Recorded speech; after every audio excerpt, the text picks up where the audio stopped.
Doctor Babasaheb आंबेडकरांनी लिहिलेलं संविधान आहे ते भारतामध्ये लागू झालं का?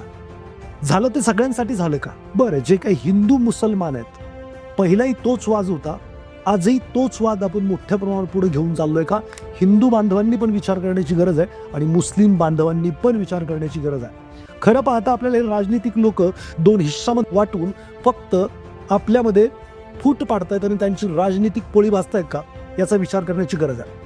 आज म्हटलं जाते भारतामध्ये हिंदूंचं राज्य आहे, हिंदू लोक सत्तेमध्ये आहे. मुसलमान बांधवांना मला हा प्रश्न विचारायचा आहे की ज्या तुमच्या अडचणी आहेत, तुमचा शेजार जो हिंदू आहे त्याच्या पण त्याच अडचणी आहेत का त्याचं हिंदू सरकार आहे म्हणून त्याच्या अडचणी संपलेल्या आहेत? आज तुम्ही म्हणताय की आमचं मुस्लिम सरकार आणायचंय किंवा बरंचसं काही मी असं ऐकतो कुठून तरी.